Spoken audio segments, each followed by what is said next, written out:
and welcome to the Mindset Michelle TV show. We're so super excited for you to be joining us for yet again another fabulous episode with a brilliant person joining us today. Another fabulous guest that will share their insights. Hello, Lauren. Hello, Michelle. How are you? So lovely to see you and to spend some time with you. It's great having you on the show, Lauren. And for those of you that aren't aware, Lauren, or Lauren Pearson, I should call you by your full name for the beginning, Lauren. Lauren Pearson is the founder of the Cult of Monday. So she's a psychotherapist, a coach. She has worked for much of her career in this HR or people and culture space. And the Cult of Monday help organisations to look at not just the talent acquisition and retention side of things, but also the cultural side of things. How do you get people? How do you keep people nowadays, which is probably a bigger question? And how do you build that culture where people can grow and thrive and survive? But I'm much more excited to hear from you, Lauren. How did you set up the Cult of Monday? What is fascinating to you about working in this HR space? And please share with people a little bit more about that background of how you came to be doing what you're doing. Great. Thank you, Michelle.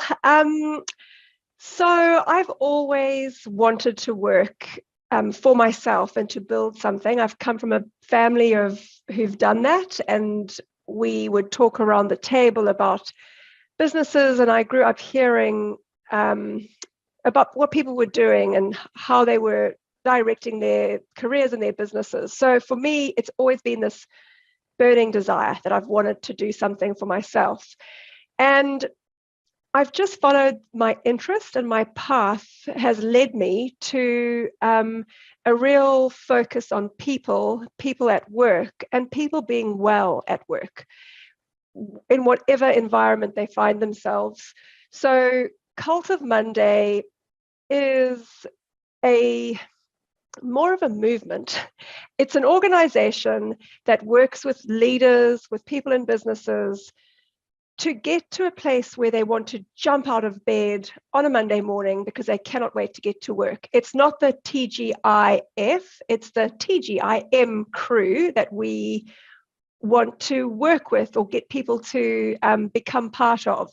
So that's how Cult of Monday was born. I hope that answers the question. It's fascinating, and thank you for that. I love that juxtaposition of, TGIF to TGIM. I've not heard that before, so that's very clever and very memorable as well, which is great. So I understand from what you were saying about how you're always interested in going into business of some sort and working for yourself. But what was it that attracted you? Psychotherapy and the work that you've done in studying and learning in this area takes many years. What is it that you think you were, when you were a kid, you wouldn't have gone, oh, I want to be a psychotherapist, wouldn't have even known what one was. What is it that has excited you to kind of spend your life and spend your career working in this space? So, like all good therapists of any kind of title, I came to psychotherapy because of my own life experiences. When I was 21, my 16-year-old sister died in a car accident. And for me to process that and make sense of it, I needed to work with a specialist. And I found myself then moving to London and working with a therapist, working in a day job, and enrolling in a master's degree in psychotherapy. And part of that, we had to commit for 4 years to our own psychotherapy. So, and it was a processing piece, but it's been people have been a real interest of mine forever. And the power of people to do good and to work in a way that contributes to the world means that there's a lot of possibility there. The thing is, though, that we all need to be well. And so psychotherapy is a tool that I use it as a tool along with coaching when I work with leaders who might be stuck, who might have habits and strategies that no longer serve them, where it can be quite lonely for leaders to lead businesses and to lead teams. This approach in working with them gets them to really understand themselves more deeply, because once we do that, we can unlock our potential. We can lead in ways we never thought possible. We can relate in ways we never thought possible. We can communicate better. We're aware of what triggers us, what our blind spots are, what our strengths are, and that just contributes to better leadership, better team dynamics, and better cultural environments. I hear there about what Cult of Monday and what the organisation does for others, but what I'm fascinated by, and thank you for sharing, it's very sad when you lose a family member so young, but thank you for sharing that was like the stimulus of the journey that you went on.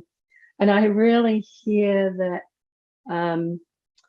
that 4 years of doing psychotherapy on yourself is what created the groundwork and the understanding, that a very deep understanding around how people work, how psychology works, and how trauma, whatever that traumatic event might be, affects people. And it is interesting, the research on leaders shows that leaders tend to have a lot of that in their background, which is why they've become good at controlling situations, because it's kind of a reaction to that. But back to you, Lauren. I love keeping saying your name now. Lauren the Pearson, the COFM. It sounds like a union name, doesn't it? The COFM or COM, Cult of Monday champion, or leader movement, as you were saying earlier. What then, given that you have the successful company, I can hear the passion, and I can also hear this depth of understanding around human beings and what makes people tick. What then for you, and I'd love to hear what makes you tick in terms of what does success mean to you? Success is a whole of life success. So having deep relationships, having longevity in those relationships, making a positive difference to the people around me, building this movement into something that becomes commonplace, that accessing support for leaders and environments and cultures becomes the way business gets done. That's what success starts to look like. And I've realized with COVID, we're not islands. We need that energy exchange between people, because that's what makes us human beings. So being in my community, joining sports clubs and networks and attending events and contributing to those events and meeting in person and virtually, being able to work across the globe and locally, that's what success looks like to me. Wow, that's a lot of different areas, and that's okay, of course, as well. But what I hear underlying all of that is that connection, and that very much comes back to the work that you do. But I hear success for you is the relationships, and the meaningful relationships, online, offline, whatever that may be, and relationships that make a difference. And I can understand how creating the movement and having that kind of container, that this is the framework that you're moving that forward in. Yep. Now, people watching may not necessarily want to be creating a framework or creating a movement, but I'm sure that they still do want to create more deeper and meaningful relationships, have more meaning in their life, etc. What sort of suggestions or tips, especially being a psychotherapist and understanding humans the way that you would do, and human psychology, so what sort of suggestions and tips would you have for people about how they can do more of that for themselves in their own lives? So I think the most important thing is to realize that life and time has taught us to create strategies and habits that keep us at a distance from ourselves. And there comes a time in life where you realize those strategies and habits no longer serve you. You're now an adult. You're not the 7-year-old or the 8-year-old child where those habits and strategies were developed to protect you. So if they no longer serve you, you have to become aware of them. And that's the first step, is accepting that there are things that we do to protect ourselves that no longer work. Right? What are they? Let's observe them in action. Once you turn your attention to them, you can't unnotice them. And just that focus and that attention starts to create change. So I would say, really stopping running away from ourselves, stopping those things that keep us divorced from ourselves, going towards the discomfort, going towards the uncomfortable feelings or the pain that we might have avoided, that creates the biggest shift. And that's really where we have to start and where we need to be. That is a really profound and important. I'm hoping people are really hearing this, because that first step of starting with the personal awareness and understanding who you are and what you're doing, and that very important part about, is it serving you today or is it holding you back? And I really loved how you reflected there about how things that served you when you were younger perhaps are no longer serving you today. I know in my own journey of many years of self-reflection, and like yourself, you know, the mentoring and coaching as you're doing all of the different studies means that you also get to go on that journey. And that has helped me and assisted me in then observing and seeing the patterns of behaviours that may have worked for me up until that point in time, but no longer work for me.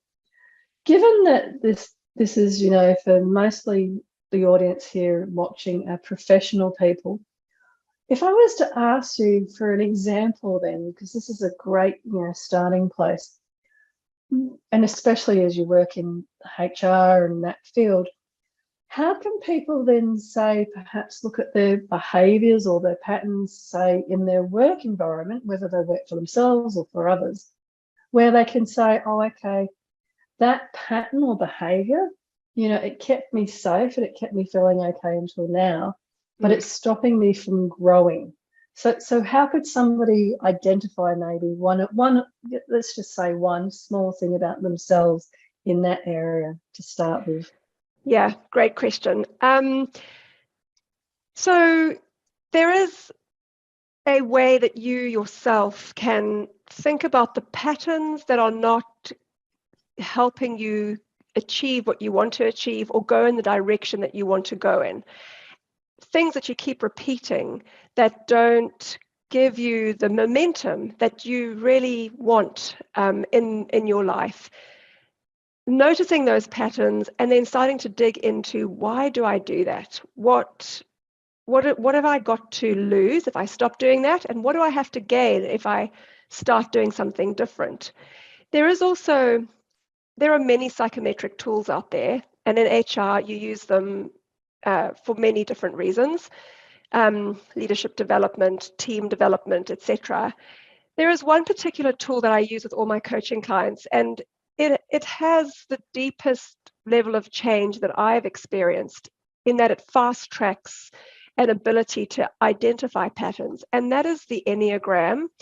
It is a tool that identifies strengths, weaknesses, blind spots, triggers, but more than that, it tells you what to do about your growth, what you can do once you start to acknowledge those patterns.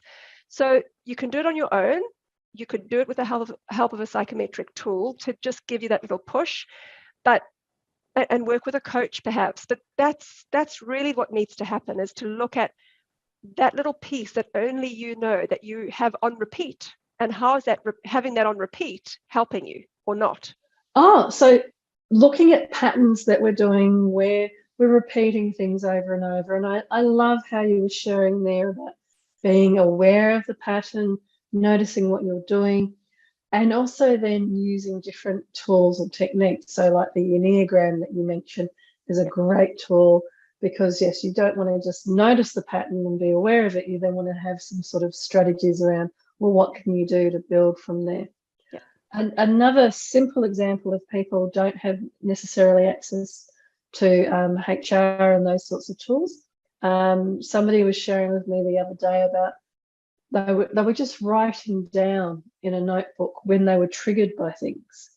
So they were starting to really notice, well, if I'm in a meeting and I'm trying to say something and this louder personality type dominates the discussion, and you're nodding there because we can all relate to that. Not so much, yelling back at them or shutting up or any of those extremes, but starting to write a diary or take notes around, well, what's going inside of you? What's it bringing up? What's it triggering? So you can then, yes, once you're aware of it, make those decisions about, well, what are you going to do and how are you going to manage, not that person, because you can't change that person, but what's going on for you in that moment. And that's where I love, you've got the Enneagram and those tools and those wonderful HR tools that you can also Google. So you don't necessarily have to go through your HR or another complicated way. Or you've got something as simple as, writing it down and starting to become like an observer in your own life. Totally. Of what's triggering you, and making notes about, well, when this person, this is a great example as well, when this person was loud and dominated the meeting, I didn't mind because I found it entertaining and it was fun. But when this other person did it, I actually, got really agitated, annoyed, and felt like I couldn't speak up. So why is that? It's not about those people. It's about what is it going on in you. So yeah. To your point, Michelle, there are two things that I think we can do easily in our routine day to day. One is at the end of the day or first thing in the morning when you wake up. I like to do it at the end of the day, where you write your observations about the day. So firstly, what am I grateful for? What has been amazing today? What have I noticed? What am I thankful for? What's made my day fantastic? And then secondly, what have I observed about myself that I am just noticing? And why am I noticing what I'm noticing? If you get into that habit, and it takes 5 minutes, you start to see patterns emerging, and you start to notice things, and you start to create a little shift. The other piece is around mindfulness or meditation, which simply put is sitting outside at a quiet time of the day and just being quiet with yourself for a moment, 10 minutes. That's another very basic technique or habit that really helps us find a pause, which there is very little time for otherwise. These are some great tools that you're suggesting here. Thank you so much, Lauren, because the again, fabulous tools that people can really simply implement into their lives. Something like a routine where beginning or end of the day, you sit back and you reflect on the day and you write out, this is what I'm grateful for, this is what I've observed or noticed. I might just add into that one, this is what I'm happy about, or not so much happy, but this is what I notice in that I was successful in the day. Because one of the things in my own journey that I realized was I never celebrated when I did things. I'd say, I'm going to go do this, this, and this, and I'd do it, and then I'd just keep going. Yeah. And so that celebrating the success of what you have done during the day, and it might be like, well, I'm renovating my place at the moment, so every day can be quite a lot moving parts. And so I have to celebrate, okay, we did this part of the kitchen and we're this bit closer to the end and we're this bit closer to the end. But again, with your own personal, making notes, for example, the example we were talking about, I made notes today in the meeting, so I was observing what was happening for me. So that's the success for the day. And then the other part that you've so beautifully shared around the meditation and the quiet time.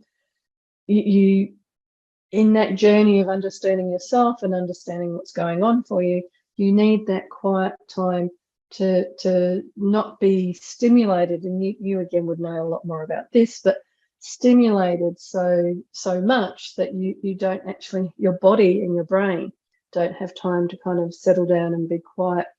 In fact, you remind me of and I don't know if they still do it in schools now, but the 10 minutes after lunch where you would lie and put your head in your hands and have that quiet time. Imagine officers all over the globe. Yeah. It would be wonderful if we could all have this quiet time of 10 minutes of, I've had lunch, so I'm now well rested. Having a moment. Yeah, having a moment. Yeah. But these are really wonderful and simple tools that I think everybody could implement. What do you think then in terms of, and I don't want to say challenging, but or difficult or any of those kind of extreme words, but when you've come across people that may say have a very strong repeat pattern in certain areas, and they have a blind spot about it, they can't see it themselves.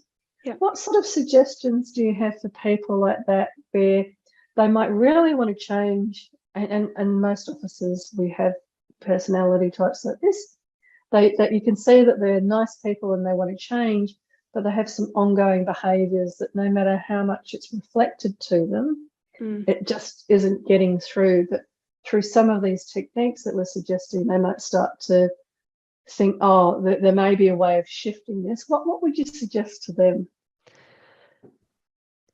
That's a good question. In my coaching practice, I work with a lot of people that come through who in their workplaces might be getting feedback that they have an interpersonal style issue. They might be seen as bullying or intimidating or demanding.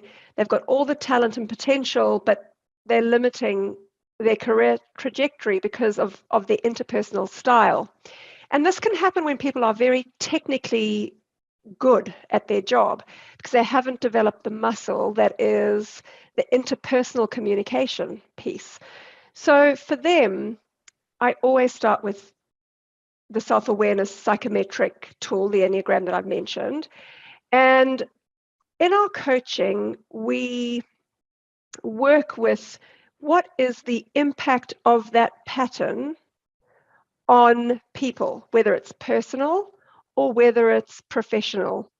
And I reflect back to them what I'm hearing and the impact of that in a way that shows them, like holding up a mirror, what their interpersonal style is doing, what the impact is. So that's what happens in the coaching session. Then they've got homework, and the homework is to go away and practice a slight tweak on their usual style with family members or with their inner circle. So if you're a command and control leader, instead of saying, I need you to, or you must, the homework might be ask a question. So how would it look like if we did this differently? Or what do you think about taking a different approach? So it's a slight tweak that they then need to practice in between sessions. And that's quite tailored to the individual and where they're at. It's shifting their normal way of operating, which becomes hardwired in how we operate, and loosening it up a bit and trying to get them to practice and play with different approaches. What a wonderful, and I really like and pick up on the word that you used at the end there, practice and play, because I think that whoever we are, we may have things that we would like to improve or change in some way. And the easiest way, and the thing that I found through all the different programs that we run, is that when people feel like they can practice and play. Yeah. So getting to the point where, especially like you were talking about with the interpersonal style, if there's elements, and everybody has it, I think that, it's again, You can be really great with people but still feel very lonely. You can be really terrible with people but feel like you're always surrounded by them, etc. So wherever you are on any of these spectrums, that interpersonal and practice and play, I think, is very much one of the key things. And you reminded me as well, in my book, I interview some very senior people in the business world. And one of them shared with me that they did that 360 review. And I won't mention the name, but it came back that he was quite surprised at the results. And he was also quite shocked that when he asked his wife and all these other people that knew him very well, they said that this was true. This is who he was and what he was like. So that then led him on this incredible journey, which is what he talked about. And I think your point about it's, making that slight tweak and then practice and play, slight tweak and practice and play. Yeah. Because I when I'm visually thinking of it, I'm thinking about that, that journey of 1,000 miles, starting with the first step and looking at it as like pebbles that, you then start to build the whole sand on the beach or whatever, starting with one petal or one idea or one thought. So the slight tweak is very important. It is. And recently I listened to a podcast and I really enjoyed, my key takeout was, in every breath, we get to choose or reset. We get to reset in every breath. So it's not that we need to take a giant leap. It's we need to put one foot in front of the other foot, and we need to reflect and reset. There's an opportunity each and every moment. It doesn't need to be heavy or hard going. It just needs to be something in the moment that you're course correcting as you go. And we've got an opportunity every single moment that there is. Yes, and the leader I was talking about, one of the things that he did was he went off and became a Buddhist. And they have this wonderful expression that supports that rest and reflect that you're mentioning, because they're talking about it as being, you die 1,000 deaths each day. Yeah. So it's kind of like the Lauren and the Michele speaking in this moment is completely separate to the Lauren and Michele speaking in this moment. Yeah. And that freedom, I love this expression, because it then gives the freedom that you're not bound by, and as you started, when we started to talk about suggestions, you're not bound by who you were or how you did things before. You can kind of die those 1,000 deaths a day. Yeah, absolutely. Liberating. Very liberating. I could talk for hours about this stuff, but Lauren, how can people get hold of you? What's the best way for people to reach out to you? So I'm active on LinkedIn, Lauren Pearson on my LinkedIn page, I've also got a Cult of Monday page, where our website is www.cultofmonday.com, or at lauren@cultofmonday.com. Fabulous. And one of the questions I really love asking people, because it shows again somehow in some wonderful way where people are at with who they are and where they are in their life's journey. So if you were to give some advice to your younger self, what might that advice be? My advice would be, lighten up, lady. There is so much time. You need to do a lot wrong to get things wrong. Have more fun and play a little bit more. I was so focused and driven, and in time I've realized that's not necessary. You've got time, you can make mistakes, you can recover from them, and it's a marathon, it's not a sprint. I really love that. It's a marathon, not a sprint, and you have time and to have fun, and such wonderful words of wisdom to share with your younger self.